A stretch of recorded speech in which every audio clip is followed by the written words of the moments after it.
Bonjour à toutes et bonjour à tous. Bonjour Stéphanie. Bonjour Greg, bonjour tout le monde. Donc, bienvenue pour ce nouveau webinaire Veto Network. Donc, à nouveau avec Stéphanie. J'espère que vous nous entendez tous bien. Si normalement tout marche techniquement. S'il y avait un souci, n'hésitez pas à nous le dire dans le chat. Vous avez un petit chat sur le côté. Bonjour Ludivine. Donc, vous pouvez nous mettre des messages dans ce chat et vous avez également un onglet questions où vous pouvez mettre vos questions, justement, ça tombe bien. Je présume qu'il y en aura pendant ce webinaire. Donc, on les traitera à la fin plutôt. Tiens, je vois Amandine aussi qui est là. Donc, on traitera ces questions à la fin. On aura le temps pour les traiter. Donc, surtout, n'hésitez pas quand il y a des questions. Vous verrez aussi qu'on utilisera le chat de manière assez active en vous mettant pas mal de liens dedans. Alors, je commence tout de suite en vous mettant un lien qui est le dernier webinar, en fait, qui était le retour du VMX, qui est un salon sur les innovations aux États-Unis. Donc, surtout, vous pouvez aller revoir ce qu'il en est. Et tous les webinars qui ont été produits depuis janvier 2021. Alors, j'entends des petits toc-toc, que c'est mes notifications qui sont branchées. Voilà. Tous les webinaires, vous pouvez les retrouver là aussi sur une playlist. C'est un des aspects intéressants, entre guillemets, du confinement, c'est que ça a obligé à fonctionner différemment. Et puis, je vous mets également ici une petite slide.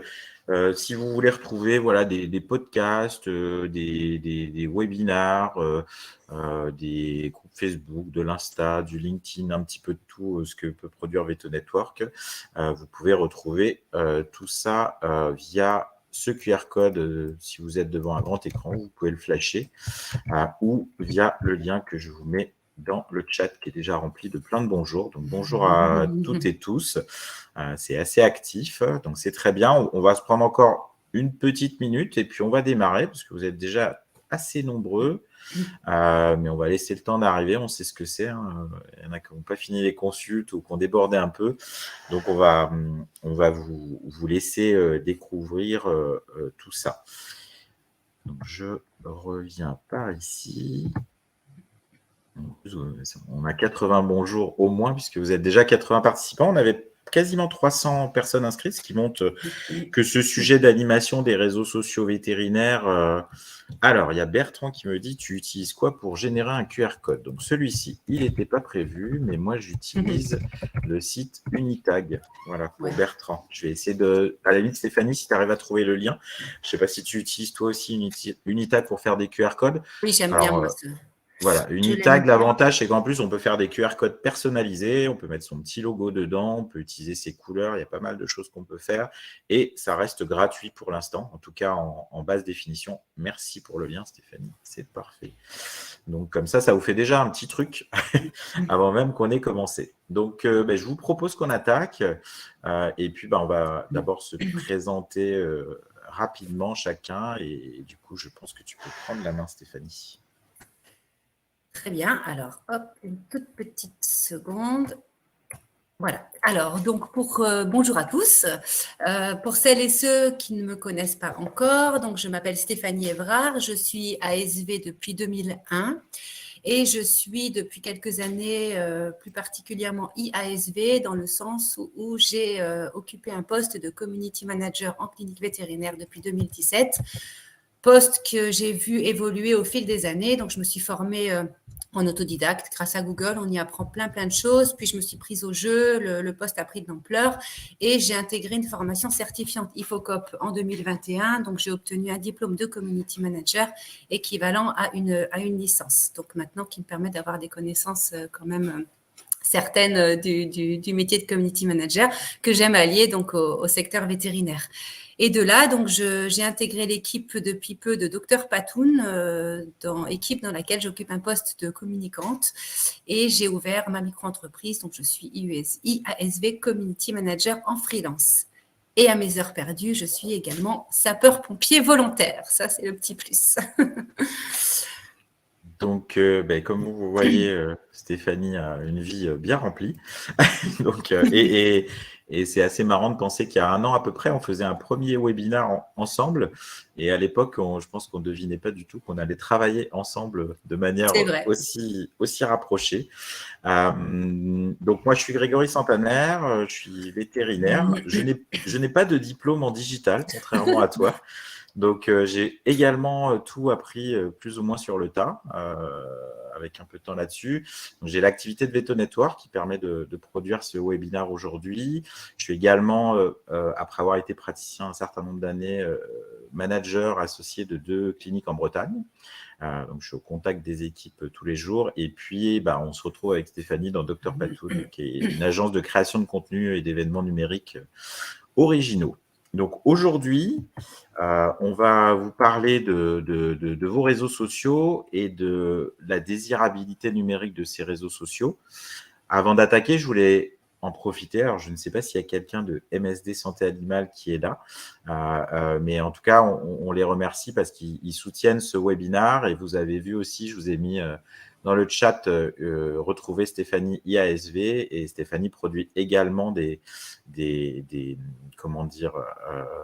vidéos. Donc, c'était la première, là, justement, sur trouver des idées pour les réseaux. Alors, on n'abordera pas trop aujourd'hui, mais vous pourrez revoir ça. Donc, l'amélioration de la désirabilité numérique, c'est parce que, en fait, être visible, c'est plus vraiment suffisant. Vous le voyez vous-même, et peut-être c'est votre usage aussi personnel. Voilà, des réseaux sociaux, il y en a plein, du contenu dessus, il y en a plein. Donc, le but, c'est plutôt d'entrer dans une forme de compétition et d'être ce que j'appelle désirable numériquement. Alors, ça peut faire sourire, mais on a quand même des gens à séduire. Il y a les propriétaires d'animaux, bien sûr, qui peuvent être nos clients. Il y a les recrues, qui sont des personnes qu'on veut beaucoup, beaucoup séduire en ce moment. Je pense que le recrutement, parce que l'activité a augmenté, c'est quelque chose de critique. Et puis, il pourrait y avoir aussi même la séduction de gens qui vous enverraient des cas référés. Donc, par rapport à ça, quelques éléments. Le recrutement qui devient clé, j'avais fait une étude auprès d'environ 150 étudiants et jeunes diplômés il y a 3 ans maintenant. Et dans 97% des cas, quand ils trouvaient une offre d'emploi, le premier réflexe, c'était d'aller voir le site Internet. Ensuite, il y avait, dans 2 tiers des cas, ils allaient voir les réseaux sociaux. Donc, quand je vous parlais de désirabilité numérique, on est en plein dedans. Et même certains allaient voir les avis en ligne. Donc, aussi une forme de chose qui peut permettre de jauger ou juger un établissement vétérinaire. Si on en revient aux clients classiques, parce qu'au début, quand les réseaux sociaux vétérinaires se sont mis en place, alors il y a un certain temps, je remontais le temps et je crois que la première page Facebook que j'ai administrée, c'était en 2009, quand j'étais en Normandie, donc ça commence à faire. Voilà, les clients classiques, on a eu l'interrogation, Stéphanie et moi, et puis même des gens qui nous posaient la question, mais vous êtes gentil avec vos réseaux sociaux, mais moi, des clients, j'en ai déjà plein, j'en ai trop presque. Donc, à quoi ça sert de continuer ou d'amplifier ce que vous me proposez, d'investir du temps dedans? Donc, par rapport à ça, je dirais que l'objectif, c'est peut-être pas forcément d'avoir plus de clients, mais plutôt d'en avoir mieux.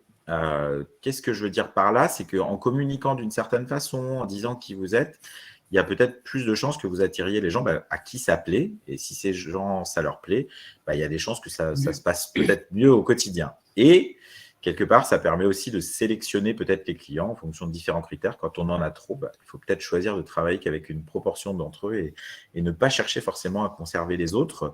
Donc, avec vos réseaux sociaux, vous avez exposé qui vous êtes, comment vous travaillez et voir si ça plaît à certains clients. J'ai un tout petit peu rajouté une chose hier, pour vous dire la vérité. La dernière ligne, se préparer si la tendance change. On a vécu un moment un peu spécial avec ce confinement, ce rebond à post-confinement qui nous a tous un peu submergés. Il y a quelques éléments économiques qui feraient penser que ces derniers mois, il y a la tendance qui est en train de changer sous le fait de certaines actualités. Je suppose que vous lisez les journaux, vous regardez la télé, entre l'inflation et les conflits proches, ça peut amener les gens à rétracter un peu leur envie de consommer, y compris du vétérinaire. Donc, dans ce genre de cadre, là, pour le coup, communiquer sur les réseaux sociaux peut être important. Les établissements vétérinaires, dans 42% des cas, ils ont une page Facebook, un site internet, 58% des cas. Alors, c'est l'enquête Imago de 2020, peut-être ça a augmenté un petit peu, mais ça semblait stable. 4 vétérinaires sur 10 qui font le point tous les mois sur leur réputation numérique, ce qui inclut leurs réseaux sociaux. Et puis, côté client, j'ai relancé il y a peu une enquête Veto Network, dont je dévoilerai plus d'infos un peu plus tard dans l'année. La question qui était posée, c'était, mais si vous deviez choisir un vétérinaire maintenant, vous faites comment en fait? Quelle approche allez-vous choisir parmi différentes approches qui étaient proposées? Et regarder la page Facebook ou le compte Instagram d'un établissement où on pourrait se rendre, c'était 26% des clients qui disaient qu'ils pratiquaient ainsi. Et puis, il y en a bien sûr 50% qui font une recherche Google et qui sont susceptibles de tomber sur vos réseaux sociaux. Donc, voilà un petit peu l'état des lieux de notre marché actuellement, si on peut dire. Et ensuite, il y a vous, comment vous pratiquez, qu'on va voir après. Je vous ai mis également quelques verbatims, je ne vais pas tous les lire, vous pourrez revoir dans le replay. Mais voilà, Facebook, c'est tout de même des gens du coin qui commentent et le Veto, avec ses infos, donne le ton de son accueil et de son professionnalisme. Donc ça, c'est les mots des clients, en fait, qu'on remplit le questionnaire.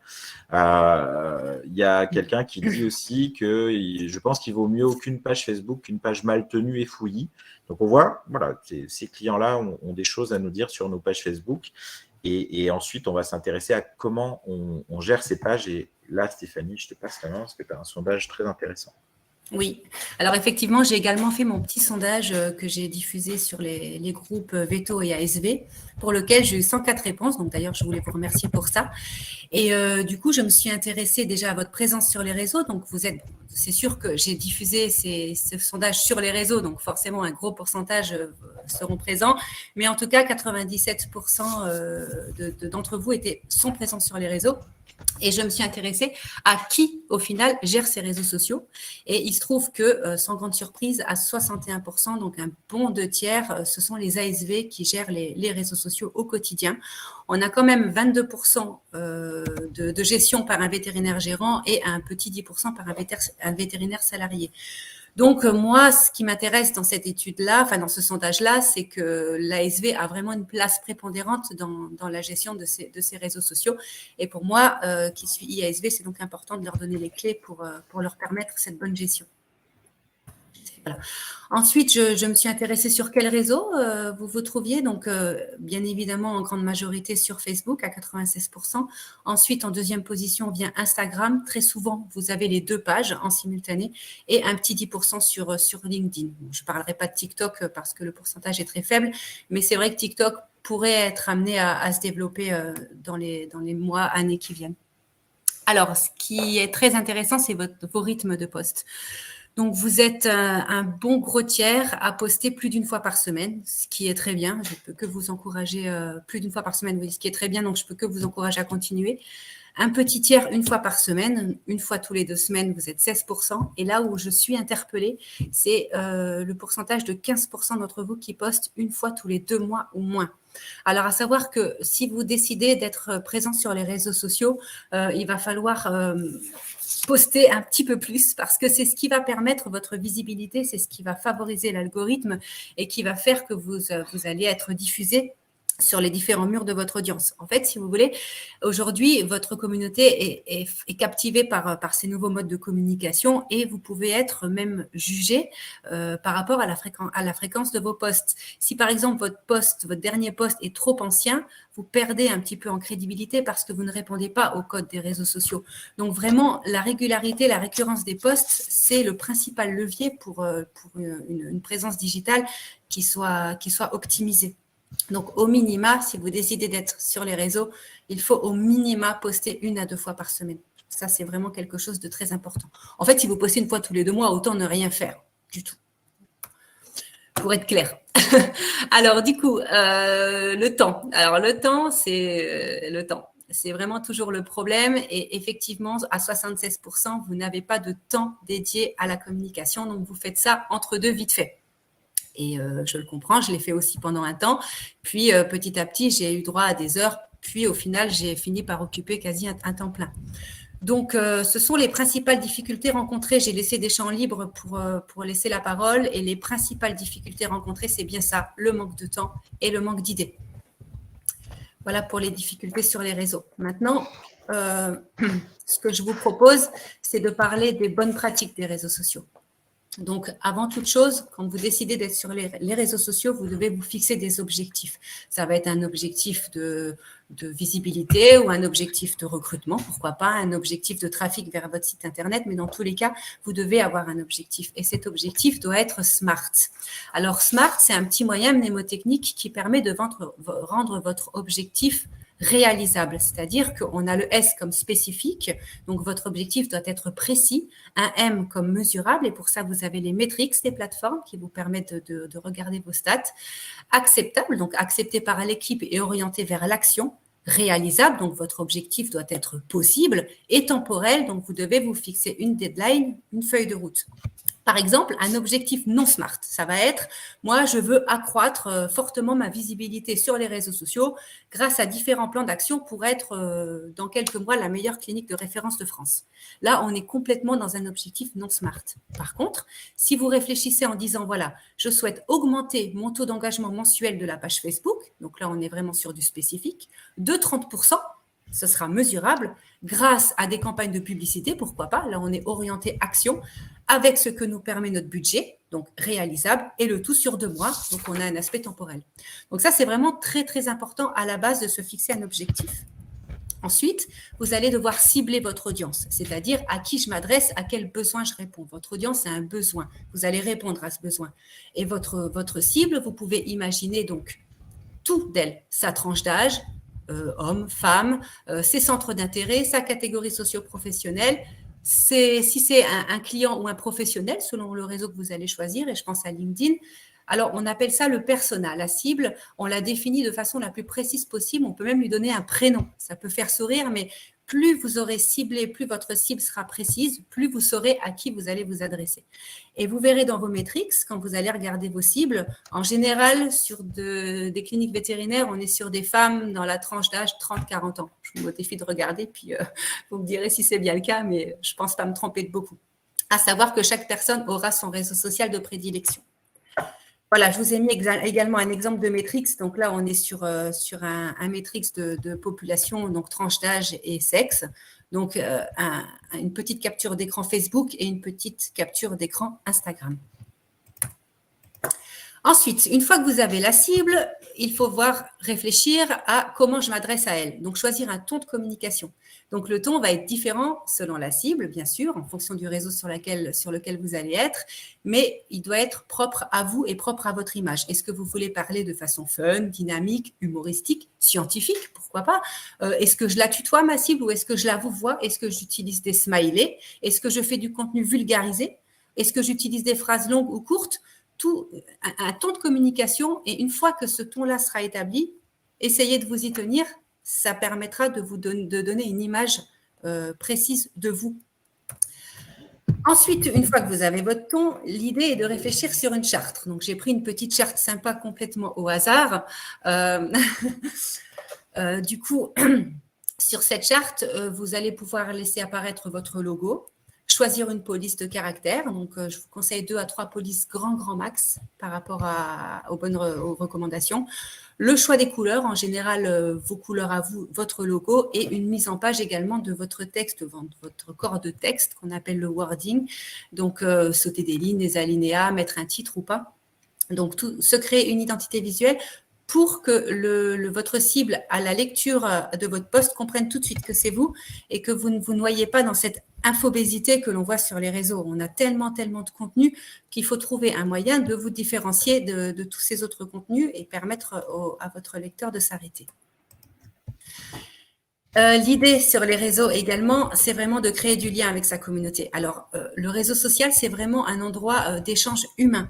C'est différent du client qu'on a en face de vous, mais vous avez juste un client derrière l'écran. Mais ça reste un client, les liens sont vraiment très importants. Donc, je vous invite vraiment à échanger avec votre communauté. Répondez aux commentaires. Si une personne vous poste un compliment, remerciez, interagissez avec la communauté. Donc, en fait, c'est pour ça aussi que ça prend beaucoup de temps parce que sur les réseaux sociaux, on va poster, mais il faut suivre ce post, il faut être présent, il faut être réactif. Et vous pouvez aussi pour ça créer des posts avec ce qu'on appelle des appels à l'action, donc pour solliciter votre communauté. Alors ça va être partager ce post, qu'en dites-vous, leur poser des questions. Ça paraît bête, mais le fait de l'écrire et de le préciser souvent entraîne de l'engagement sur votre post. Les différentes plateformes proposent différentes fonctionnalités. Donc, ce qui est intéressant, c'est de varier les publications. Donc, à la base, on a le post classique texte plus image. Vous avez la possibilité, en fonction des réseaux, de créer des stories. Vous pouvez créer des vidéos. Vous pouvez même faire du live. On a les Reels. Alors, pour ceux et celles qui sont sur Instagram, vous avez peut-être pu voir que maintenant, les Reels ou les réels apparaissent dans votre mur. Donc, ne sont même plus… avant, ils étaient un petit peu dans une partie un petit peu à part. Donc, ça, c'est vraiment des choses qui sont boostées par l'algorithme, parce que ce sont des nouvelles fonctionnalités que les plateformes souhaitent développer. Vous avez la possibilité de créer des carousels. Donc, les carousels, c'est un assemblage d'images pour créer un ensemble de contenus très intéressant que le lecteur va suivre en scrollant à l'horizontale. Donc ça, c'est plus pour LinkedIn et Instagram. Vous avez la possibilité de créer des événements. Si par exemple, vous faites une petite formation sur le chiot un samedi matin, je sais que c'est des choses qui se font aussi en clinique. Donc, vous avez la possibilité de créer des événements sur Facebook pour attirer un petit peu de monde à votre formation. Et bien sûr, vous avez la possibilité de faire des publicités. Et tout ça, cette variation de publication va faire en sorte que vous allez flatter l'algorithme. Et là, je vais vous faire une petite parenthèse sur l'algorithme, ce méchant algorithme qu'on surveille toujours de près. Alors, l'algorithme, c'est quoi? L'algorithme, c'est une intelligence artificielle qui va faire qu'on va proposer des contenus pertinents aux utilisateurs, d'accord, selon des critères définis par les réseaux qui les emploient. Et chaque réseau va avoir ses critères différents et chaque réseau va faire aussi que l'algorithme va tout le temps changer. L'algorithme va fonctionner d'une certaine façon pendant 3 mois, 6 mois et puis tout d'un coup, tout va changer. Donc, en tout cas, la fonction de l'algorithme, c'est de s'assurer qu'un utilisateur voit toujours le contenu qui l'intéresse. Donc, l'idée pour la plateforme, c'est que l'utilisateur reste le plus longtemps possible sur sa plateforme. Et c'est pour ça que c'est intéressant de flatter l'algorithme, parce que justement, vous allez être diffusé beaucoup plus facilement si vous utilisez les différentes fonctionnalités proposées par les différentes plateformes. J'espère que tout le monde est au clair avec l'algorithme, sinon n'hésitez pas à poser vos questions. Dans les bonnes recommandations, ce qu'on peut également recommander, c'est de programmer les publications et on a des outils pour cela. On verra ça un petit peu plus tard dans la présentation. Donc, programmer les publications, vont vous permettre de programmer et de poster un contenu qui soit régulier, de vous donner une vue d'ensemble. Vous avez un calendrier éditorial qui centralise en plus vos interactions, les messages, les partages. Ça vous donne aussi l'occasion de publier au bon moment parce que les plateformes analysent un petit peu le comportement de vos cibles et du coup vous propose des horaires optimales. Ça vous permet d'avoir une vision à long terme et bien évidemment un gain de temps et beaucoup moins de stress. Si vous êtes dans le rush, encore penser à la communication, c'est pas toujours évident. Et enfin, ce que je vous recommande, c'est toujours de travailler sur PC, déjà pour votre confort à vous, mais aussi, principalement pour le confort, mais pensez toujours que ce sera lu sur mobile parce que la majorité des personnes vont consulter les réseaux sociaux sur les mobiles.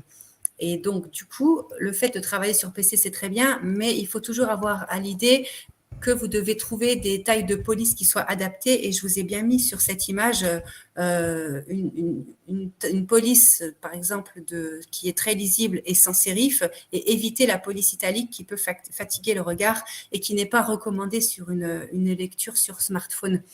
Donc, au terme de police, voilà, c'est la sans sérif. Donc, vous verrez, sur la slide, j'ai bien noté sans sérif et sérif. Sérif, c'est une écriture un peu ancienne qu'on utilise plutôt dans les livres, qui est très jolie, mais qui fatigue un petit peu le regard et qui n'est pas recommandée. Tandis que la sans sérif, c'est quand même plus dynamique et plus moderne. Et toujours avoir à l'idée qu'une ligne sur votre PC représente plusieurs lignes sur le mobile. Donc, ça, c'est important en termes de taille de contenu, de ne pas trop écrire. Mettre du contenu quand même qui soit un petit peu court. Maintenant, je vais vous parler des différents réseaux. Donc, Facebook. Facebook, c'est quoi? C'est la plateforme par excellence, c'est le géant. Facebook, je souris, mais tout le monde quasi est sur Facebook. Pourquoi l'une des fonctionnalités de Facebook qui est intéressante, ça sera de fédérer une communauté, de donner une dimension humaine à l'image de votre structure. Donc, vous allez pouvoir apporter un message et fédérer une communauté autour de ce message. Ce réseau va vous permettre de gérer votre image et de gérer votre e-réputation. Vous avez un moteur de recherche en haut, un petit peu comme Google. Vous tapez juste le nom de votre structure et vous aurez accès à tous les posts, savoir ce qu'on se dit de vous. Et ça, c'est très intéressant pour pouvoir rebondir, éviter le bashing et être un petit peu au courant de ce qu'on dit de vous. Ça peut aussi engager et impliquer votre communauté. Vous aurez évidemment tout intérêt à être sur Facebook pour votre visibilité et votre référencement sur les moteurs de recherche. Et en l'occurrence sur Google, et vous avez peut-être dû déjà le constater, lorsque vous tapez le nom de votre structure ou quand on recherche votre structure, vous avez en un la fiche Google My Business, votre site internet et souvent vos réseaux sociaux et notamment Facebook. Et enfin, être présent sur Facebook pour le recrutement, comme disait Greg tout à l'heure, c'est très important parce que maintenant, les jeunes diplômés sont hyper connectés et la présence digitale, pour eux, peut être un critère de sélection. Et une présence digitale montre un certain modernisme et peut être un bon critère de recrutement. Concrètement, sur Facebook, on fait quoi? Donc, pour permettre un post engageant, déjà, je vous conseille au minimum de mettre un post avec une image. Vous aurez forcément plus d'engagement sur un post qui est illustré, mais attention à l'image que vous allez poster. Cette image, c'est votre vitrine. Donc, il faut absolument que vous postiez une photo de qualité. Ça peut paraître bête, mais il faut vraiment faire attention à tout. Faites attention à la lumière, faites attention au regard de l'animal, pas que l'animal ait un regard un petit peu triste, parce que nous, on va le voir d'une certaine façon, mais votre communauté va le voir peut-être d'une autre façon. La propreté aussi, ça c'est très très important. Le rangement, ne laissez pas par exemple une armoire ouverte ou des médicaments visibles. D'ailleurs, c'est complètement interdit de laisser apparaître des médicaments sur les photos. Portez des gants si vous photographiez un vétérinaire qui fait un acte technique. Vérifiez bien qu'il ait des gants, vérifiez bien qu'il ait une blouse. Toutes ces petites choses qui font qu'on ne prête peut-être plus attention quand on est dans le rush ou quand on est en clinique, mais qui sont très, très importantes pour votre communauté. Et attention, donc, bien sûr, à la mise en scène et aux images chocs, la présence de sang, par exemple, ou un animal intubé. Essayez de connaître vraiment votre cible. On ne peut pas montrer tout à tout le monde. Même si pour nous, ça peut paraître anodin, ça peut ne pas l'être et pour d'autres personnes. Idéalement, donc, un contenu court et percutant. Ou alors, si vous voulez mettre un peu plus de texte, varié entre un contenu un peu plus long et un contenu court. Donc, limitez quand même le texte. C'est toujours pareil, on a un max d'informations. Le client à son téléphone fait face à un maximum de postes. Donc, idéalement, il faut que vous puissiez déjà avec votre charte graphique, votre mise en page, mais aussi avec un contenu qui soit percutant, le retenir sur votre poste. Donc, voilà, la mise en page, un petit alinéa et l'utilisation des emojis peuvent dynamiser un petit peu vos contenus. Donc, n'hésitez pas à utiliser ce type de fonctionnalité. Et surtout, attention à l'orthographe. Si vous avez un doute, allez sur les moteurs de recherche. Vous avez des sites vraiment bien pour vérifier votre orthographe. Mais là, c'est pas possible de faire des fautes d'orthographe sur des posts. Au niveau de l'interactivité, donc si vous manquez d'idées ou si vous souhaitez avoir de l'engagement, on a des choses qui marchent très très bien. Donc, par exemple, celle que je cite souvent, c'est quelle est la dernière photo de votre animal dans votre smartphone. Vous faites ça très simplement et alors là, je vous garantis que vous aurez un engagement de folie. Alors bien sûr, derrière, ça va vous demander un petit peu de travail parce qu'il faut quand même modérer et vérifier tous ces commentaires. Mais là où ces commentaires vont être intéressants, c'est que vous allez pouvoir partager ces photos. C'est ce qu'on appelle l'UGC Content. C'est-à-dire que c'est votre cible, c'est votre communauté qui vous apporte votre contenu. Ça, c'est vraiment bien aussi en gagne de temps parce que du coup, vous allez pouvoir mettre en valeur l'animal Kiki de Madame Dupont qui est venue au vaccin la semaine dernière. Madame Dupont va être contente. Enfin, vous ça vous fait gagner un temps considérable. Donc, ces photos-là, gardez-les. Après, ce que je vous conseille, si c'est des clients qui sont très actifs sur vos réseaux, que vous connaissez bien, vous pourrez partager leurs photos, en faire des posts, ils seront plus que ravis. Par contre, si c'est des gens que vous connaissez un petit peu moins ou qui ne sont pas très actifs, vous leur envoyez un petit message pour leur demander l'autorisation. En général, ils vous disent oui. Et éthiquement parlant, c'est quand même un petit peu plus correct. Et je vous ai mis également... Tu voulais Oui, dire quelque chose, oui, Greg? juste pour ceux qui se poseraient la question, parce que moi je me l'étais posé quand on a travaillé la présentation, UGC Content, est-ce que tu peux traduire ou expliquer l'acronyme? User Generated Content. Voilà, donc ça veut dire le contenu de l'utilisateur. Le contenu généré par l'utilisateur, tout simplement. Et c'est absolument magique, en fait. D'ailleurs, en UGC Content, on peut récupérer aussi des avis, hein, des avis Google ou même des avis, des posts de remerciements, des messages Messenger. Moi, je récupérais des messages qu'on m'envoyait sur Messenger et j'en faisais un post. Et là, on est clairement dans l'UGC Content. Et du coup, c'est aussi des sources d'engagement et d'autres commentaires, d'autres personnes qui sont satisfaites et ça fait effet boule de neige. Et puis, en deuxième post un petit peu interactif et rigolo, un petit peu léger, voilà. Et vous, combien d'animaux avez-vous? Répondez en emoji. Ce sont des choses qui plaisent énormément à votre communauté. Être présent auprès de sa communauté, donc j'ai déjà dit tout à l'heure, donc répondez aux commentaires, remerciez, félicitez, interagissez avec eux, répondez sur Messenger. Si vous n'avez pas trop le temps, vous avez la possibilité de configurer des messages automatiques, mais répondez. C'est vraiment important d'interagir parce que c'est un petit peu presque un manque de politesse. Si on ne répond pas à un merci, enfin, je prends toujours l'exemple de toi, Greg. Un jour, tu m'as dit, c'est comme si un client était devant moi et me disait, enfin, vous êtes au top, je vais répondre merci. C'est du bon sens et en même temps, ça crée forcément du lien. Vous avez aussi la possibilité de miser sur le local sur Facebook. Et miser sur le local, c'est bien parce que vous aurez des fans, ce qui est très bien, mais vous aurez aussi des ambassadeurs. Et ces ambassadeurs-là vont partager vos posts, vont parler de vous, etc. Et là, vous aurez une clientèle de qualité. Ensuite, donc l'autre réseau intéressant, ce sera Instagram. Donc là, on est sur un réseau un petit peu différent, un réseau plutôt d'esthétisme et divertissant, où là, vous aurez la possibilité d'humaniser votre structure grâce à l'image. C'est vraiment un réseau sur lequel vous ne pourrez de toute façon pas poster sans image. C'est un réseau qui vous offrira la possibilité d'être authentique et d'offrir vraiment un côté instantané à vos followers. 10 followers sur Instagram, c'est un petit peu différent. Donc, c'est un réseau de découverte parce que vous avez des hashtags, vous avez la possibilité de vous abonner à des hashtags. Donc, hashtag chien, vous aurez tout le contenu relatif aux chiens. Donc, tout est catégorisé beaucoup plus, en tout cas, que sur Facebook. Et c'est aussi une plateforme de passionnés et d'influence. Donc, vous avez une possibilité de développement rapide de présence digitale grâce au hashtag. Vous avez la présence d'influenceurs. Bon, là, on est dans une communication déjà un petit peu au-delà, mais c'est vraiment une plateforme de passionnés et divertissante.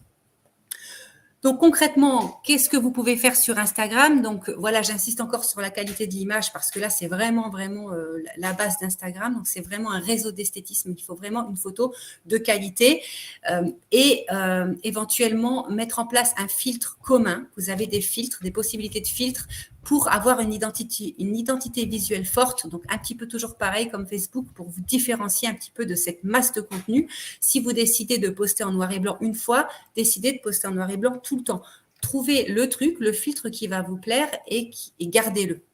Gardez-le, ce sera votre image et votre présence à vous sur ce réseau. Vous avez la possibilité de mettre en place une stratégie de hashtag. Donc, finalement, un hashtag, c'est quoi? C'est juste un mot-clé qui va permettre de catégoriser votre post. Donc, je vous invite à créer votre propre hashtag déjà, ce qui permettra à vos followers d'utiliser votre hashtag. Je ne sais pas si vous avez déjà remarqué, mais de plus en plus de clients ont des comptes Instagram pour leur animal, en fait. C'est le compte de Kiki. Donc, Kiki en promenade, Kiki chez le vétérinaire, Kiki est là. Vous retrouvez tagué dans des stories et ça, mais c'est vraiment génial. Vous interagissez avec eux. Pardon, Greg, je parle beaucoup. Ouais, non, pas de souci. C'est juste pour dire qu'il y a même une thèse vétérinaire sur les animaux sur Instagram, en fait, les animaux familiers sur Instagram qui vient de sortir cette année, en fait. Voilà. Ah oui, mais ça se développe de plus en plus. Je vous la mets dans le chat. Ouais, je vous la mets dans le chat. C'est quelque chose qui se développe et qui marche bien d'ailleurs sur Instagram. C'est rigolo, c'est hyper friendly comme contenu. Enfin, moi, j'adore, quoi. Donc, du coup, pour en revenir un petit peu au hashtag, dans vos posts, ce qui est recommandé, ça va être la mise en place de 7 à 9 hashtags grand max. Je sais que certains en mettent 20, on peut en mettre jusqu'à 30. Apparemment, enfin, j'ai lu des articles qui disaient qu'on pouvait être pénalisé par l'algorithme si on en mettait de trop. Donc, ce qui est recommandé, c'est 7 à 9 hashtags. Donc, par exemple, 2 hashtags très, très populaires.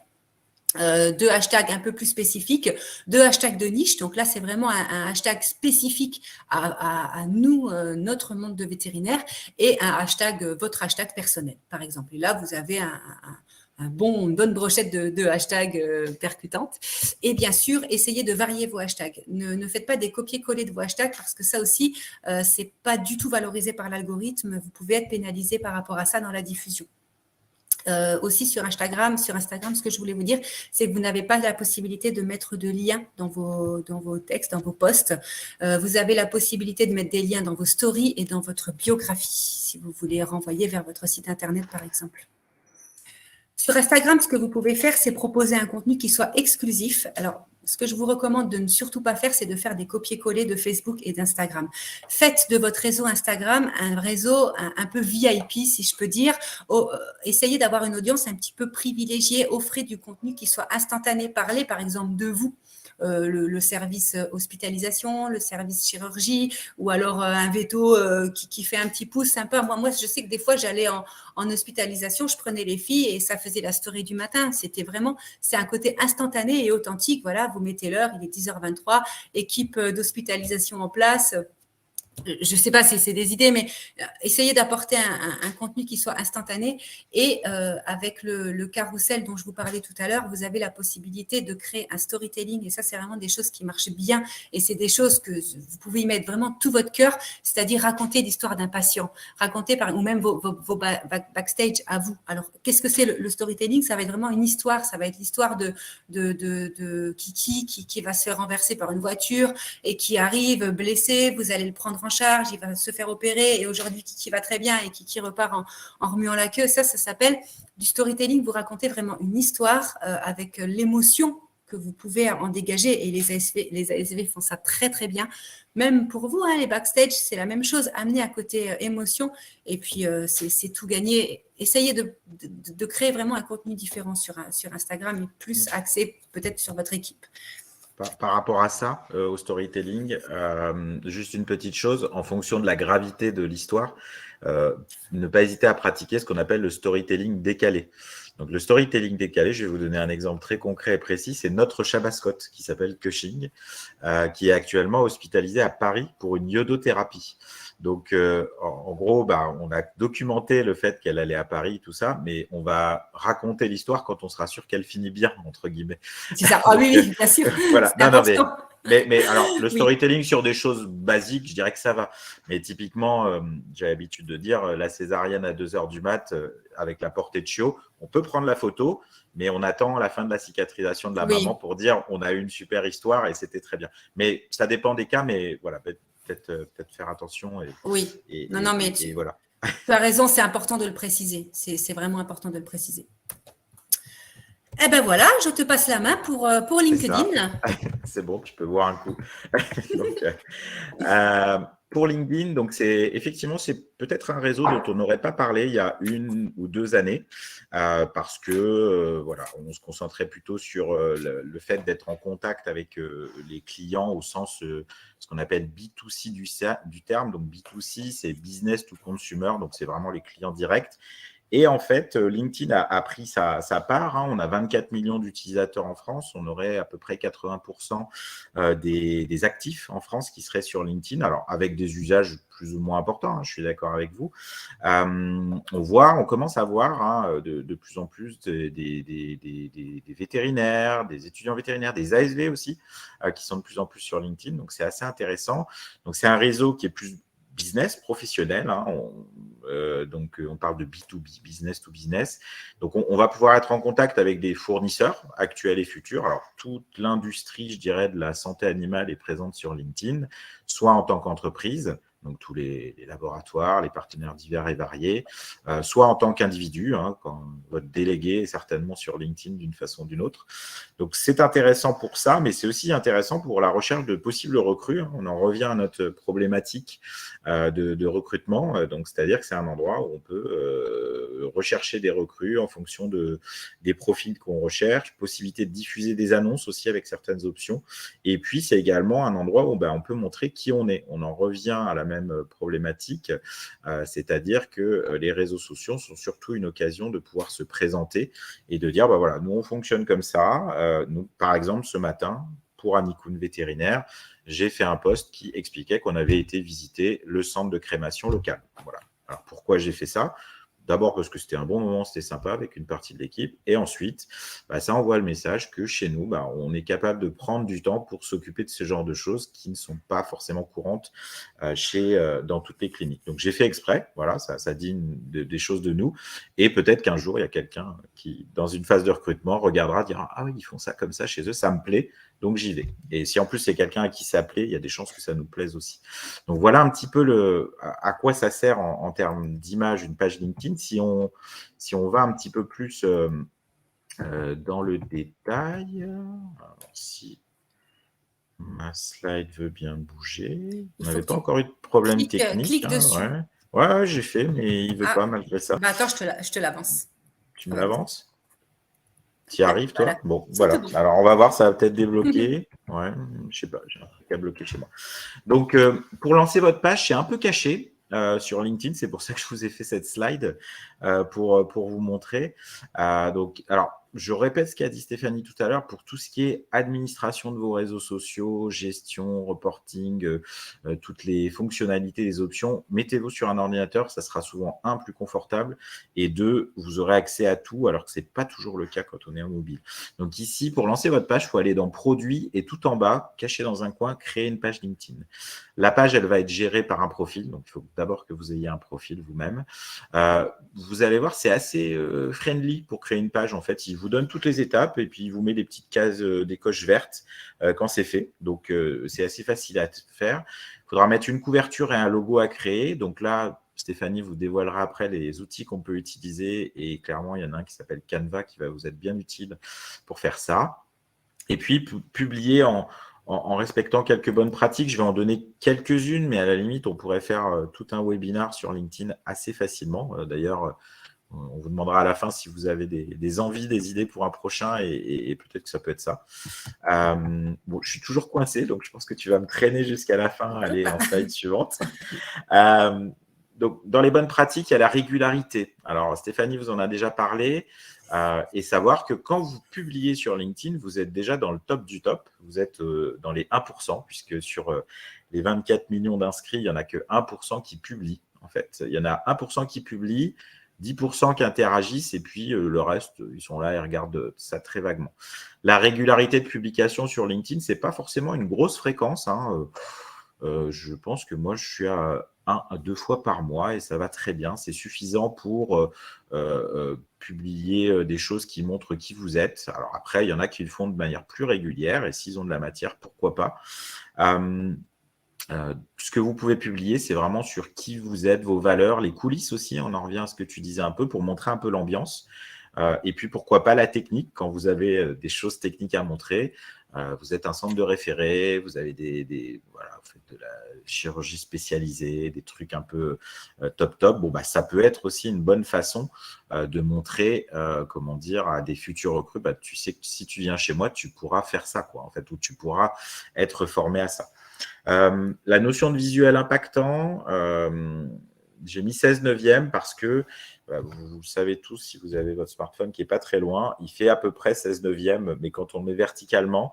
Donc, il y a probablement un intérêt à publier alors, on triche un peu, mais quand on utilise des logiciels de création de contenu, en gros, faites des formats story dans, dans LinkedIn. Ça peut être peut-être intéressant. LinkedIn, c'est également des textes plus longs. Stéphanie vous disait que sur Facebook, on était plutôt des textes courts. Voilà, on y va, 2-3 lignes, quelques emojis et c'est bon.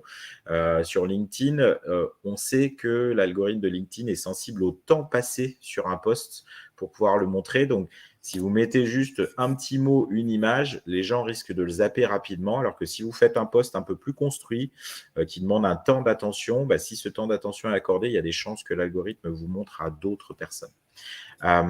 Juste une petite chose, ouais, vas-y. Greg, le visuel impactant, c'est pas plutôt 9/16 le format story? Alors oui, tu as raison, c'est 9/16. 16/9, ça va être la télé, donc il faut basculer. On inverse. C'est ça, c'est 9/16 pour que ça fasse. Je pense que j'ai retrouvé le moyen de bouger. On est d'une top, autre façon. c'est Donc, je bien. vais continuer. Donc, Stéphanie vous a parlé de hashtags avec Instagram. On a aussi des hashtags dans LinkedIn, donc on peut utiliser d'une façon un peu similaire. Alors, il est question d'en mettre 3 à 4 par publication. Alors, Jean-Marie qui met, tu mets tellement de références dans le chat, les aurons-nous dans le replay? Normalement, oui. Mais si ce n'était pas le cas, on trouvera un moyen de vous envoyer une newsletter avec les références. Voilà. Donc, je reviens à mes hashtags. Donc, il y en a sur LinkedIn, plutôt 3-4 a priori, d'après les dernières études que j'ai pu lire. Et puis, dans LinkedIn, ce qui est intéressant, c'est ce qu'on appelle les tags. Donc, pour faire un tag, il faut faire un arrobase suivi du nom de la personne ou de la page qu'on veut taguer. L'intérêt de ça, c'est que quand on fait ça, ça crée un lien sur ce qu'on a créé comme tag. Là, par exemple, j'ai créé un tag avec mon nom. Et donc, ça veut dire que quand quelqu'un va lire la publication, il lui suffira de cliquer dessus pour être emmené à mon profil. L'autre intérêt des tags, c'est que ça permet que la personne ou la personne ou l'entité taguée soit mentionnée du fait qu'on parle d'elle. Donc ça, c'est quand même intéressant pour les notions d'être vu. Voilà, quand on a un sujet, de pouvoir taguer plusieurs personnes. Alors là aussi, attention, il ne faut pas trop over-taguer, comme on dit. Il y a plusieurs publications qui disent des choses du type, voilà, s'il y a moins de 25% des gens que vous allez taguer qui vont voir la publication, on considérera que vous avez trop tagué et on vous dégradera au niveau algorithme. Donc, il ne faut pas non plus en mettre 15 tonnes, quoi. De temps en temps, on voit des posts avec 40 personnes taguées. Il est probable que ça se passe pas forcément bien. Et alors, pour ça, petite extension que j'utilise depuis un petit mois et qui est, en tout cas, moi, ça me satisfait, ça s'appelle Perfect Post. Je vous l'ai mis en lien ici. Et Perfect Post, en fait, va vous noter, vous mettre en rouge, en vert ou en orange le fait qu'il y ait trop ou pas assez de hashtags ou d'emojis. Donc ça, c'est assez intéressant. Et puis, vous pourrez surtout faire des publications un peu enrichies avec du gras, avec des emojis, du souligné, du italique, etc. Et même enregistrer en brouillon vos publications LinkedIn. Donc, voilà un petit peu ce que je vous conseille de faire pour LinkedIn, de vous lancer, de faire ce genre de choses. Et là, on avance, hein, il est déjà 13h17, donc il ne faut pas trop qu'on traîne. On va arriver aux outils utilisés. Donc, je vais repasser la parole à Stéphanie pour ça. Alors, au niveau des outils sur les réseaux, déjà, l'outil vraiment très, très intéressant, c'est la Meta Business Suite. Donc, vous savez peut-être que Facebook s'appelle toujours Facebook, mais maintenant, on a changé de nom et s'appelle en fait Meta. Et vous avez donc la Meta Business Suite qui vous permet de gérer votre page Facebook et votre compte Instagram sur la même interface après que vous ayez synchronisé. Donc là, vous aurez accès à vos programmations, votre calendrier éditorial, vos statistiques.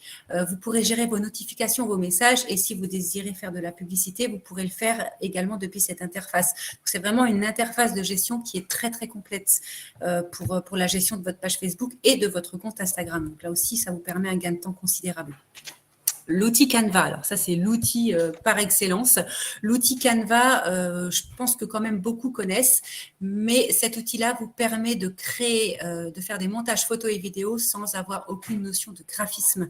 Et c'est très très intuitif. Vous avez des templates, donc des modèles dans lesquels vous avez juste à insérer vos photos. Vous pouvez redimensionner en fonction du réseau, en fonction que vous allez sur Facebook, que ce soit destiné pour Instagram, LinkedIn ou autre, du format 4, de l'affiche, etc. Donc, vous avez une multitude de formats disponibles, vous avez des filtres de disponibles, vous pouvez également synchroniser avec vos réseaux. Enfin, il y a tellement de fonctionnalités sur Canva que je ne peux même pas toutes les citer ici. Et en fait, vous voyez, par exemple, nous, notre promo webinar, on l'a faite avec Canva sur un format Facebook. J'ai créé mon petit logo avec Canva, j'ai créé ma bannière LinkedIn avec Canva. Et tous ces formats-là sont proposés par la plateforme. Moi, j'ai juste à rajouter mes photos ou mes petits éléments graphiques qui vous sont proposés. À savoir que les photos sont libres de droit, sauf celles où vous reconnaissez encore la personne. Bon, il y a à la limite, là-dessus, il y a encore un pourparler, mais vous avez des photos d'animaux, vous avez des photos fun, vous avez des tonnes et des tonnes de choses que vous pourrez utiliser. Et là, ce que je vous conseille, donc vous avez une version gratuite qui est très bien, mais vous avez une version pro qui est littéralement vraiment, vraiment, vraiment complète, qui coûte une petite centaine d'euros par an. C'est vraiment rien par rapport au temps, encore une fois, et aux idées que vous allez avoir avec ce logiciel disponible en ligne. Donc, je vous invite vraiment à y jeter un œil et de souscrire à la version pro qui est vraiment, vraiment top. J'ai découvert Lightroom il n'y a pas si longtemps. C'est un petit logiciel de retouche photo également, mais là que vous aurez, alors qui existe sur PC, mais qui est payante, avec une bonne, une application une bonne partie gratuite sur smartphone, qui permet des bonnes retouches. Donc là, par contre, si vous téléchargez Lightroom sur votre smartphone, la version gratuite suffit amplement et vous offrira, vous verrez, de belles possibilités de retouche photo. J'utilise beaucoup YAIText et je vous conseille d'utiliser YAIText pour la mise en page de vos posts. Donc, ça va vous permettre, un peu comme Perfect Post, d'enrichir votre écriture web par du caractère gras, du caractère italique, du caractère barré, du caractère souligné. Enfin, vous avez tout ce que vous pouvez imaginer. Faites quand même attention parce qu'il y a des caractères qui sont pas très lisibles, qui sont très fun, mais qui sont pas vraiment lisibles. En tout cas, c'est très simple d'utilisation. Un petit copier-coller dans YAIText et vous récupérez le contenu copié que vous insérez sur votre post Facebook et c'est entièrement gratuit.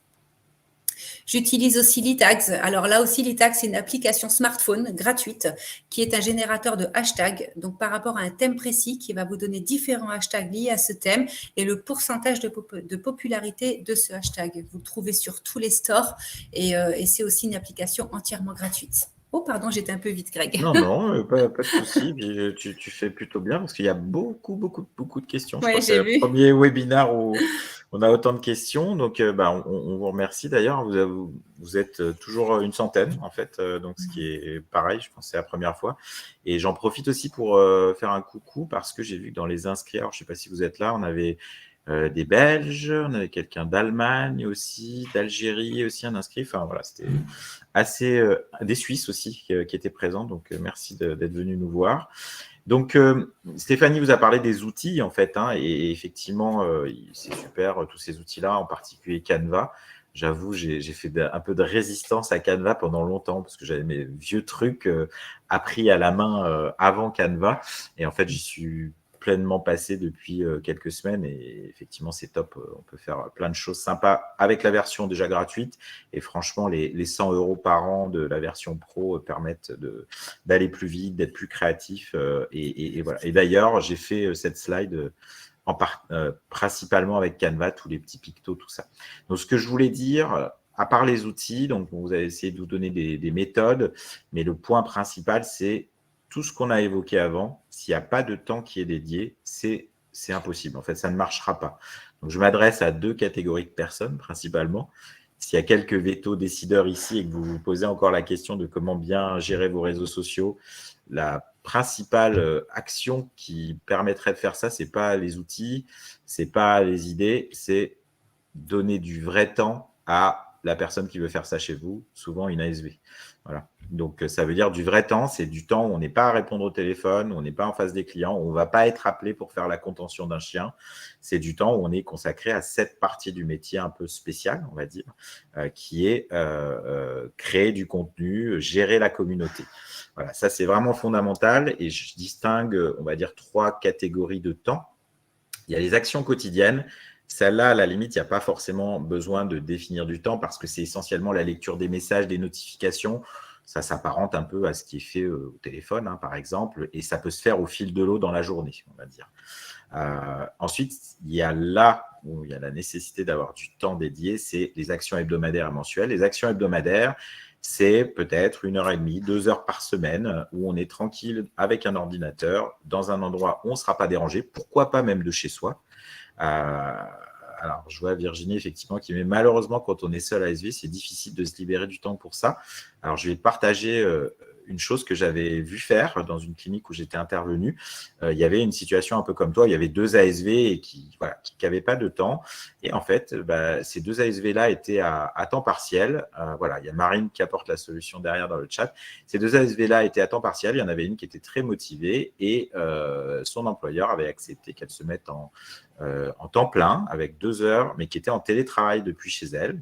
est bien entendu payé comme du travail, il n'y a pas de question là-dessus. Et donc voilà, même quand on est tout seul, il peut y avoir des solutions trouvables d'une certaine façon pour essayer d'avoir du temps, mais c'est vrai que quand on est seul à ASV, c'est plus difficile, je suis d'accord avec toi. Donc les actions hebdomadaires, la gestion de vos stats, de la création, de la programmation de contenu, hein. C'est toujours bien d'avoir de l'avance, créer des contenus classiques, standards, mais aussi pourquoi pas des choses un peu originales de temps en temps, une infographie, une vidéo ou de ce genre de choses-là. Revoir aussi tous les messages entrants qu'on a eu à gérer au fil de l'eau. Il y a parfois des automatisations qui sont possibles. Et puis, il y a un temps d'action mensuel qui peut être intéressant. Avec là aussi les statistiques, pourquoi pas aussi visiter son site internet une fois par mois pour voir que tout va bien, que les liens fonctionnent, que les photos sont OK. Et puis également faire de la veille, hein, on ne l'a pas trop abordé parce qu'on a un temps contraint là, mais aller voir ce que font les autres peut être une source d'inspiration, hein. Il y en a qui font du très bon boulot, ça peut être de la concurrence proche, mais ça peut être aussi d'autres personnes. Et puis s'organiser, c'est-à-dire que prévoir un plan de communication, on peut se dire, bah, tiens, pendant 2 mois, c'est l'été, je vais parler de tout ce qui a trait aux parasites, au fait qu'il va faire chaud, hein, visiblement, vu le climat qu'on a tous. Donc, alors on est un peu opposés de ce côté-là, Stéphanie, et du côté de l'Est de la France. Et quand on s'est branché tout à l'heure, j'ai rigolé en disant, disons, tu as l'air d'avoir chaud quand même. Et puis moi, j'ai la chance d'être en Bretagne, mais on est un petit peu épargné. Et puis, une dernière chose que je vous invite à faire sur l'action mensuelle, c'est du reporting. Le reporting, c'est quoi? C'est-à-dire informer, si vous êtes dans une équipe, informer le reste de l'équipe de qu'est-ce que c'est que votre travail. Parce que il pourrait y avoir la sensation, mais oui, alors c'est bon, on lui a filé 2 heures pour être derrière l'ordi. Non, c'est du vrai boulot, quoi, en fait. Alors, si par contre, vous expliquez pas à l'équipe ce que vous faites comme boulot, en leur donnant, en disant, ben voilà, on a gagné plus de followers, il y a eu plein de réactions à ça, on a eu un super avis gentil, le concours de photos, là, le fameux post, la dernière photo de l'animal a donné des photos super et je vous les partage. Donc, voilà, partagez un peu ce que vous faites, même si vous êtes bien efficace, que vous tournez bien, ça sera très intéressant. Donc, voilà un petit peu en tout cas, je répète, voilà, 100 ans, mission impossible. Donc, pour les vétos employeurs, donnez du temps à la personne qui veut s'en occuper, souvent une ASV. Pour les ASV, bah, faites comme a fait Stéphanie. Alors, il n'y aura peut-être pas un parcours comme elle pour toutes, mais il faut gratter 2 heures au début, même 1 heure, n'importe quoi en fait. Il faut mettre un pied dans la porte. Et puis après, bah, si ça porte ses fruits, si vous êtes efficace, bah, logiquement, on doit avoir des employeurs qui disent « Ah oui, quand même, c'est pas mal, ça marche bien, quoi, en fait. » Et qui peut-être vous donneront plus d'heures après, j'espère en tout cas. Je te laisse la conclusion. Oui. Alors, en conclusion, je dirais que il est important de mettre en place une vraie stratégie social média, simple, hein, c'est-à-dire l'objectif, la cible, des catégories de posts, réfléchir à ce que je vais poster sur Facebook, réfléchir à ce que je vais poster sur Insta, que ce soit quand même un petit peu clair. Donc, posez vos idées, concertez-vous, faites des petites réunions d'équipe, pourquoi pas. Suivez vos posts, donc c'est pas poster pour poster. Suivez vos posts, regardez les interactions, regardez, il peut y avoir des dérives aussi, pourquoi pas, hein. Donc, vraiment surveillez, ça s'appelle la modération. Donc, faites de la modération sur vos posts, remerciez, commentez, interagissez, likez, enfin, soyez actifs. Utilisez les outils, des bons outils. Donc, on vous en a cité certains, mais ça vous fera gagner du temps et ça vous donnera d'autres idées, enfin, surtout Canva.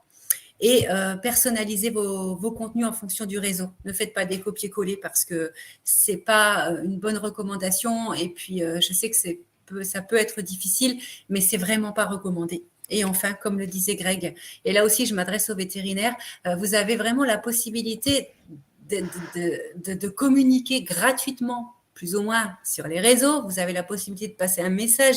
Utilisez cette possibilité. Et cette possibilité-là, vous avez la possibilité de vous rapprocher de vos clients. Utilisez cette possibilité-là. Et pour ça, c'est vraiment du temps. Encore une fois, du temps. Allouez du temps à votre ASV. Elles sont tellement impliquées dans leur travail. Si vous avez la chance d'avoir une ASV qui est intéressée par la com, qui aime la com et qui le fait très bien, allez-y, foncez parce qu'elle va vous donner une belle image de vous sur les réseaux et tout s'enchaînera par la suite. Et peut-être, je vous le souhaite, du recrutement. Je parle vraiment beaucoup. Non, mais regarde, on est bien. On avait dit 13h30 pour les questions. On est bien. On y est. On Ah vous a oui. mis une dernière chose, je te laisse peut-être parler de ce Oui, groupe. oui, donc justement, moi j'adore partager mes connaissances, donc vraiment si des ASV sont là, si tu m'écoutes, si tu as des questions, si tu veux qu'on en discute, même du webinar, si tu veux qu'on continue la discussion, inscris-toi sur le groupe IASV Conseil et Partage. Donc on est 3 à le gérer, Greg, moi et Élise qui doit être là et à qui je fais un coucou d'ailleurs.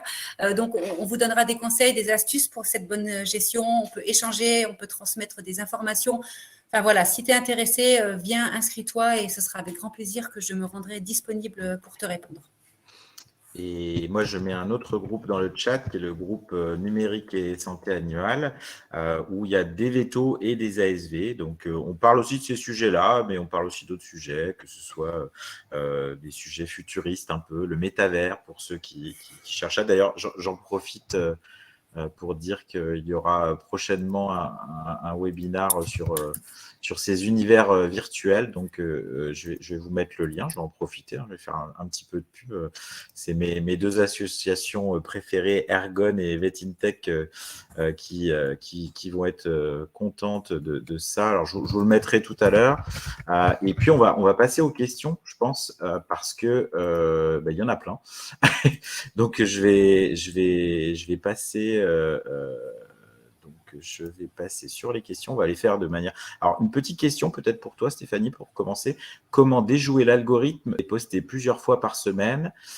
C'est Pauline qui dit: je poste une fois par semaine et quand j'ajoute des publis spontanément en plus du post hebdomadaire, les audiences plongent. Qu'est-ce que tu en penses? Alors, il faudrait peut-être que tu regardes un peu tes stats et essayer de comprendre, parce que si tu veux, au niveau de ton post a une durée de vie sur les réseaux. Je vais te prendre par exemple Instagram. Instagram, ton post a une durée de vie de 20 minutes en moyenne. Donc, tu vas poster, Instagram l'algorithme va te donner ta chance et va diffuser ton contenu, mais si dans les 20 minutes, tu n'as pas d'interaction, l'algorithme va cesser de te diffuser.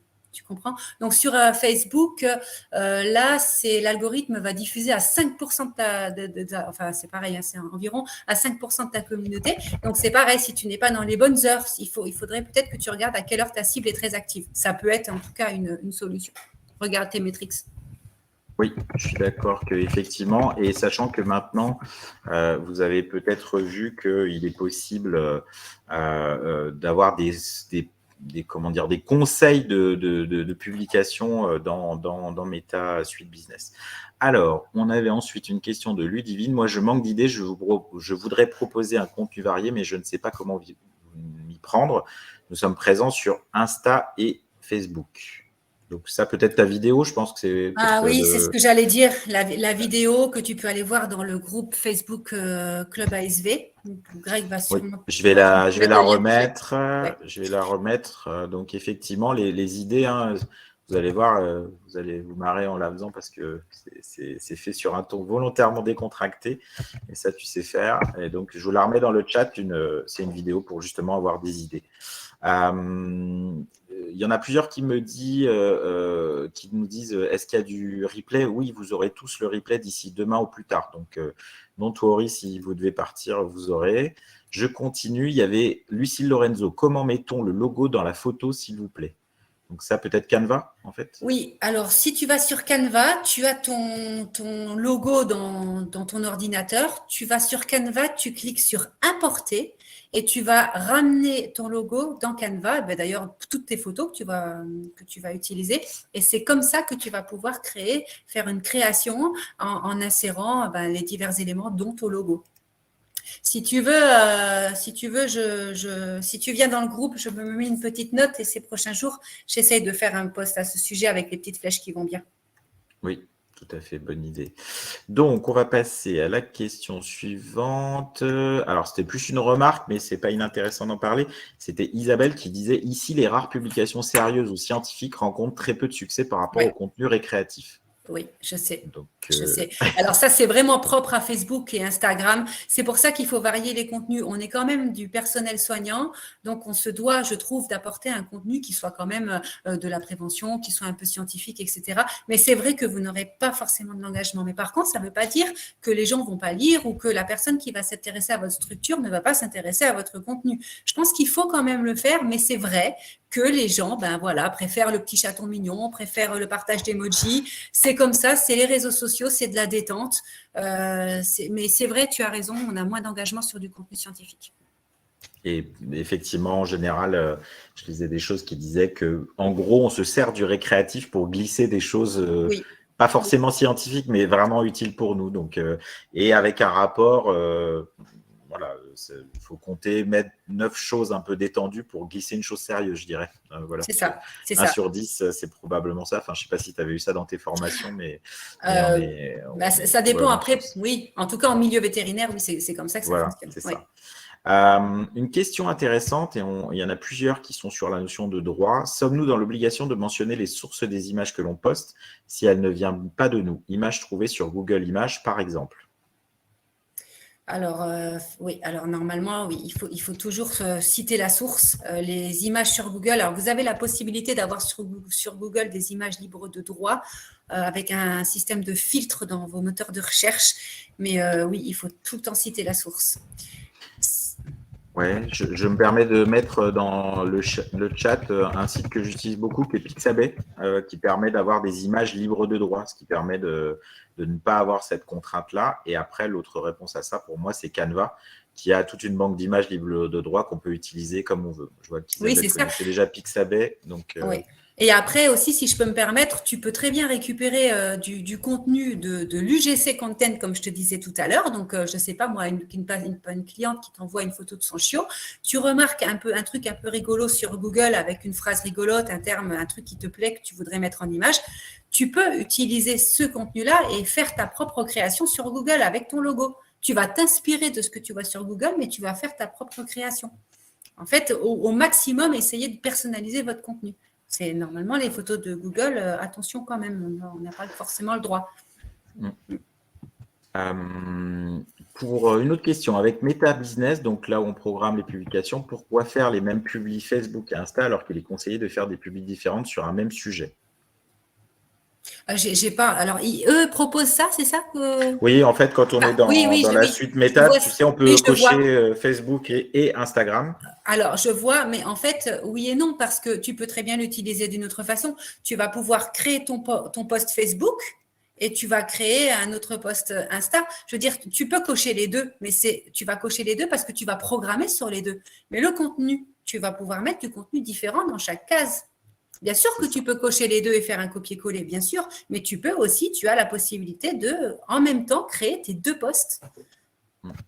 Tout à fait, il y a effectivement, on peut, alors cocher les deux, c'est à la va-vite quand on n'a pas le temps, on va dire, mais quand on a le temps, on peut soit cocher l'un, puis l'autre, ce qui permet vraiment de faire les publications séparées, soit cocher les deux, mais il y a la fonctionnalité qui permet de changer le texte de l'un par rapport à l'autre dans la suite Meta. Voilà, c'est ça. Donc on peut distinguer, même si je pense que Facebook est dans un état d'esprit d'essayer de faciliter les choses aux gens, même si ce n'est pas parfait d'un point de vue académique, et donc c'est pour ça qu'ils permettent ou qu'ils facilitent cette fonctionnalité. Continuons. Alors, existe-t-il une sorte de liste de ce que nous avons le droit de poster ou non dans notre profession? Pour moi, la liste, en fait, c'est le code de déontologie et le code rural, on va dire, au niveau médicaments. Mais si je devais citer des choses qui me viennent comme ça, pas de médicaments visibles. Ça, c'est vraiment le plus important, je pense. Et puis, le droit à l'image des gens, donc y compris les membres de l'équipe. Donc, ça veut dire qu'on ne peut pas mettre des photos d'individus humains si on n'a pas un droit à l'image collectée de manière formelle, par écrit. Par contre, pas de droit à l'image sur les animaux, parce que ça rejoint une question qui arrive un peu après. Pas de droit à l'image sur les animaux. Et bon, après, il y a plusieurs politiques là-dedans. Moi, je suis pas pour une judiciarisation à outrance. Et je pense que si on dit aux gens tiens, on va prendre une photo de Kiki parce qu'il est mignon et on va le mettre en ligne, il n'y a pas besoin de faire signer un papier derrière. Attention à une chose, parce que j'ai déjà eu un cas, l'animal pris en photo en hospitalisation avec où une photo de la radio de l'animal ou de l'écho de l'animal sans le citer, mais si les clients reconnaissent et qu'on ne leur a pas posé la question, alors que si vous posez la question et que vous dites mais on compte poster ça à but pédagogique, les gens vont être ravis en général, ça va bien se passer. Donc juste ça, je ne sais pas si ça répond Ouais. à vos Moi, questions. j'ai des petites choses à ajouter. Les offres Ouais. commerciales aussi sont interdites. Oui, tout à fait, c'était une des questions qui arrivaient après, Ah effectivement. voilà, et aussi pour le droit à l'image sur les animaux, ce que vous pouvez faire, et aussi ça peut vous faire gagner du temps Ouais. sur Instagram pour le côté instantané. Vous pouvez, lors de la signature, si vous faites des contrats d'hospitalisation ou le matin, ou quand un animal est déposé pour une castration, le client le remplit certaines coches, vous pouvez rajouter une petite phrase qui explique que l'animal peut être pris en photo dans le cadre de la communication. Enfin, Ouais.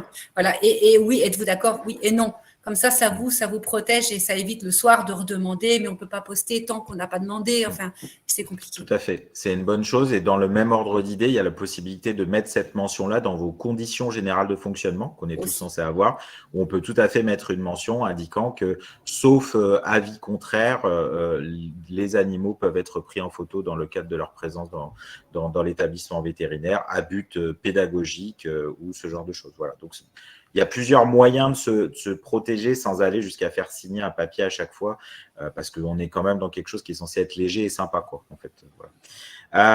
On a une question, alors je complète sur le côté commercial parce que ça fait le lien. Elodie qui demandait, peut-on faire de la publicité de notre boutique en ligne sur nos réseaux sociaux? Quelles sont les limites de la publicité? Donc, on peut faire de la communication qui dit on a une boutique en ligne. Ce qu'on ne peut pas faire, c'est on a une boutique en ligne, c'est super, vous allez avoir moins 10% sur tous les produits. Où là, ça devient du commerce. Par contre, informer la communauté qu'on a une boutique en ligne, alors en précisant qu'elle est réservée à la clientèle, parce que ça, c'est le cas. Normalement, il n'y a pas de problème pour pouvoir communiquer là-dessus. Amélie nous demande, y a-t-il des horaires spécifiques où les gens sont plus sur les réseaux? Stéphanie, qu'est-ce que tu en penses? Ça dépend de ta cible. Moi, enfin, il faut que tu fasses des tests. Moi, je dirais que c'est. Alors, moi, je trouvais un bon engagement le matin. J'avais pour habitude de poster le matin. Maintenant, quand je programme les posts, Facebook me propose un horaire optimal 20 heures. Donc après, il faut faire des petits tests. Je pense qu'il n'y a pas vraiment d'horaire spécifique. Peut-être le matin, est-ce que toi, quand tu bois ton café, tu regardes Facebook? Peut-être que oui. Entre midi, quand tu manges, est-ce que tu regardes Facebook? Les gens peut-être regardent Facebook aussi. Donc oui, il y a peut-être éviter peut-être de poster en milieu d'après-midi ou en milieu de matinée. On pourrait en parler des heures de ça. Il faudrait que tu fasses quelques tests. Alors, je continue sur les questions un peu légales et commerciales. Je reviens dessus parce que c'est des questions venant de Belgique, de Anaïs, alors qui nous dit si on peut poster les promos et poster, qu'en est-il du droit à l'image des animaux en Belgique? Je t'avoue que je ne sais pas. Je ne sais pas, Stéphanie, si toi, tu as quelque chose sur Non. hors de France. Il faudrait se renseigner auprès d'un avocat local parce que là, j'avoue que je ne sais pas. Et toujours sur les notions de promo, là, par contre, on est revenu en France. Peut-on parler de promotion sans forcément parler de prix? Comme par exemple promo antiparasitaire, profitez-en. Je pense que je ne tenterai pas ça parce que pour moi, c'est une action commerciale et que pour le coup, la profession vétérinaire ne s'exerçant pas comme un commerce, je ne pense pas qu'il faille faire ça. Je continue sur des questions. Il y avait Isabelle qui nous disait j'utilise iPC pour retravailler les photos. Est-ce que Canva est très différent? Tu connais iPC ou pas? Non, je ne connais pas. Je ne connais pas. Le meilleur moyen, c'est de tester Canva, qui est gratuit de toute façon en format déjà de base et je pense que tu pourras voir. Mais Canva, c'est beaucoup plus que de la retouche photo. Hein. C'est de la création graphique. Donc, je pense que ça doit faire plus de choses, quoi. Même vidéo, vous avez même du son. Hein. C'est vraiment très, très complet. Hein. Vous pouvez tout faire. Pour revenir sur les horaires, moi j'étais plutôt partisan des horaires du soir, mais bon, je pense qu'il faut regarder aussi quand on va dans la suite Meta Business, quels sont les horaires conseillés, parce que j'aurais tendance à dire que l'algorithme est mieux placé que nous pour le savoir, mais bon, ça c'est mon tropisme à moi. Maëva nous parle de ce qu'on appelle les marronniers. Alors pour tout le monde, les marronniers, c'est un peu les sujets récurrents, quoi, en fait. Et elle demande si les marronniers sont-ils vraiment efficaces à titre personnel. j'ai 28 ans, je trouve ça pas terrible et assez peu générateur d'engagement. Donc, je sais pas, qu'est-ce que tu en penses, Stéphanie? Bah, après, ça dépend de l'utilisation que tu vas en faire. C'est sûr que si c'est, je sais pas moi, journée nationale de la crêpe et que tu vas mettre un chien avec une crêpe sur la tête, enfin voilà, je dis ça complètement au hasard, oui, tu auras peu d'engagement. Par contre, tu peux utiliser ça. Là, il n'y a pas longtemps, il y a eu la journée internationale de l'espèce menacée. Bah, tu peux en faire un post sur l'écologie, sur, tu vois, avec un fond quand même qui soit un peu ludique et un appel à l'action, comme je disais tout à l'heure, de partage. En général, ça fonctionne quand même assez bien. Après, pas tous les thèmes sont à prendre. Il faut vraiment prendre ceux qui sont quand même proches du milieu vétérinaire. Mais on peut faire des trucs super sympas. La journée mondiale des roux, tu peux demander à ta communauté de poster tous les chats roux et tu verras que tu auras plein de commentaires. Après, c'est sûr qu'il faut, on peut l'utiliser pour avoir des dates clés et se projeter, programmer des posts, mais après, il faut l'utiliser un peu avec une petite réflexion derrière. Ouais, je suis d'accord avec toi, ça peut être une source d'inspiration, mais C'est effectivement, ça, après, faut le twister pour que ça colle à notre c'est ça. communauté, à notre domaine d'action. Journée mondiale de la sieste, bah, en gros, ça va pas, ça va être bon, allez, aujourd'hui, c'est la journée mondiale de la sieste. On veut les meilleures photos de sieste de vos chats et vos chiens, Voilà. et là, c'est cool. C'est sûr que tu auras des trucs assez sympas, ou alors en profiter pour faire du pédagogique un peu et donner peut-être une info sur, en faisant une chouette infographie sur Canva, c'est le saviez-vous, un chat, ça dort X heures par jour. Voilà. Mais Voilà. voilà, ça peut être vraiment une source d'inspiration. Après, quand c'est fait de manière un peu trop générique, on va dire, c'est ça, hein, de toute façon. On voit quand ça arrive parfois que des organisations vétérinaires confient leur communication à des agences standards, on va dire. Et ça se voit, en fait, et ça marche pas, en général, parce que ça pourrait être le même poste pour le plombier, à la limite, en fait. Voilà. Donc bon. Ça, on a répondu. Alors, il y a Sandra qui pose une question. Comment accéder à Facebook lorsque la page créée est attachée au compte personnel du vétérinaire? Ah bah, il faut créer un compte, un autre compte. En fait, il faut rattacher la page à un autre compte, tout simplement. Tu peux créer clinique vétérinaire des sables. Bah, tu crées un profil clinique vétérinaire des sables et que tu associes cette page à ce compte-là. Parce que Oui. tu n'auras pas d'autre choix, en fait. Alors, avec quelques petites précautions à prendre, dans un monde facebookien, ce genre de profil n'a théoriquement pas le droit d'exister, puisque chaque profil doit être rattaché à une personne. Pour autant, la plupart du temps, ça passe. Mais Ouais, ça passe. Ouais. voilà, la plupart du temps, ça passe. Mais faut se méfier parce que je recommande plus d'avoir toujours, malgré tout, le compte personnel du veto rattaché. Même quand on met un administrateur qui soit ce genre de compte un peu fantôme, parce que Facebook peut du jour au lendemain dire bah, ce compte-là, en fait, c'est pas une vraie personne. Je supprime le compte et le pire qui puisse vous arriver, c'est d'avoir fait une chouette page, d'avoir tout bien Ouais, c'est ça. développé, d'avoir un seul administrateur et que cet administrateur saute pour une raison ou pour une Oui. autre. Bon, Et dans ce après, cas-là, c'est mort, en fait. Tu récupères jamais ta page, quoi. tu es quand même prévenu en amont. Enfin, tu peux rebondir. Ils te préviennent avant de supprimer le compte. J'ai connu des gens ou pas. C'est Donc, vrai? Ah, bon, oui. bah, alors je retire ce que j'ai dit. Ah, ça, c'est Non, non, moche. mais alors peut-être qu'il y a des gens qui ont été prévenus, mais ils ne sont pas tous prévenus. Et je connais des D'accord. gens qui étaient désespérés, en fait. Et je peux Bon. comprendre quand Ah on a oui, ça, beaucoup c'est investi ouais. dedans, quoi. Ouais, c'est sûr. Donc, effectivement, créer un profil neutre, on va dire, et qui puisse en plus servir peut-être à tout le monde. Et par contre, laisser un, deux ou trois comptes personnels pour éviter d'avoir un problème si un jour ça saute. Alors, il y a une question qui est plutôt de la technique vidéo. Alors, j'avoue que peut-être maintenant que tu es chez Dr Patou, tu as la réponse, mais moi, je ne sais pas. Félicia qui nous demande comment flouter une vidéo. Est-ce que Canva fait ça ou pas? Canva floute, on peut flouter une photo, ça c'est sûr et certain. Et écoute, j'ai jamais essayé, il faudrait que j'essaie. Sinon, après, c'est les logiciels tels que Wondershare ou quoi, je pense, peuvent Oui. le proposer. Hein. Ça, c'est des logiciels qui sont payants et complets. Maintenant, Canva, tu as la possibilité, quand tu vas dans les filtres, de flouter. Ça, c'est sûr et certain. Il faudrait tester sur une vidéo. J'ai jamais eu à le faire, donc Je ne sais pas te répondre sur le Alors, coup-là. il y a Julia, merci Julia et bonjour. Julia Antonia, qui est la gagnante du trophée Vetners Day de l'année dernière, qui nous dit: j'utilise Perfect Image. Donc, tu utilises Perfect Image pour flouter les vidéos, c'est ça? C'est ce que tu es en train de nous dire, juste pour être sûr qu'on a bien compris. Et pendant ce temps, il y a une autre question à nouveau un peu technique de Catherine. Comment ajouter de la musique autre que celle proposée par Instagram pour un post sur un compte Instagram pro? Le choix est très limité. Oui, effectivement, le choix est très limité. L'idéal, c'est de passer en mode créateur. Et là, tu D'accord. auras accès à beaucoup, beaucoup plus de musique et tu auras accès à des stats. Et En alors, comment on pardon. fait pour passer en mode créateur? Alors ça, c'est dans les configs, dans les paramètres. C'est très D'accord. facile, hein. Elle trouvera sans problème. Elle peut changer le statut de son compte sans rien perdre du tout. Il faudrait aller fouiller dans les paramètres. Mais je sais que Alors, c'est très facile à faire. ouais. Il y a plein de réponses, du coup, tout se mélange un peu, mais je vais essayer de resituer. Donc, je remercie Julia qui nous a filé le tuyau Perfect Image, qui a des filtres, dont celui de floutage. Donc, on peut flouter une vidéo avec Perfect Image transmis par Julie Antonia. Et alors, Sandra, tu poses une question qui va permettre de repréciser un peu les choses.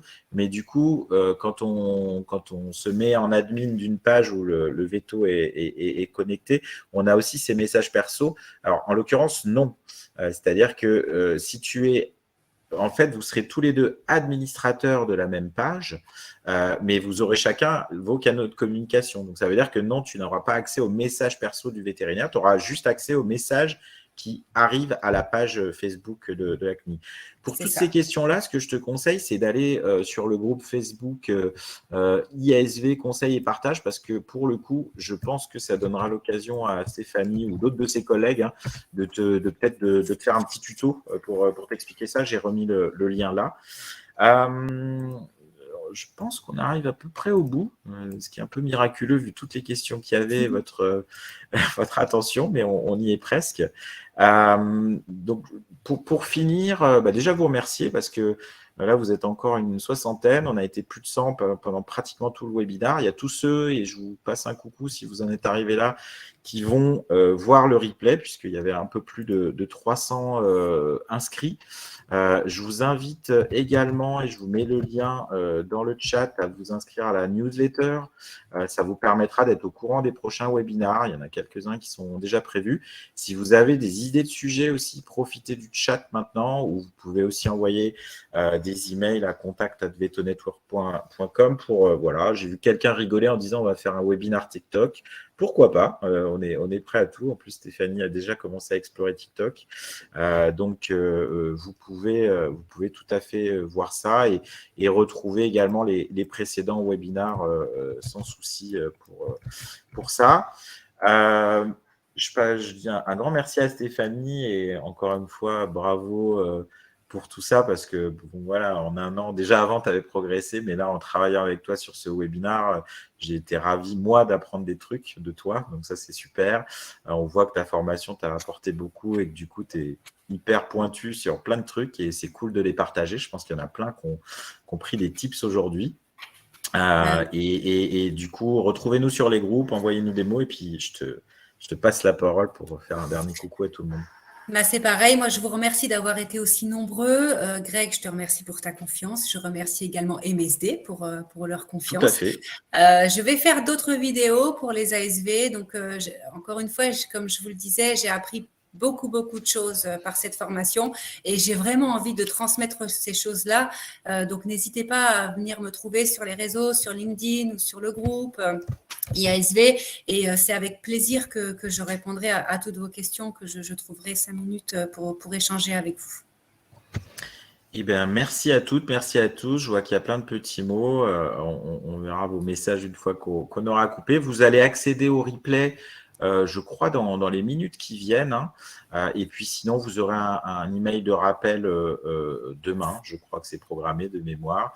Et puis, merci pour tous vos messages qui nous touchent beaucoup parce que visiblement, ça vous a été utile et c'était l'objet de tout ça. Puis on espère vous retrouver une prochaine fois pour ce même genre de webinaire qu'on a eu plaisir à préparer et visiblement, vous avez eu plaisir à être là. Donc, c'est cool. À bientôt. À bientôt. Au Et revoir tout le monde. on se retrouve sur les réseaux. À bientôt. À bientôt.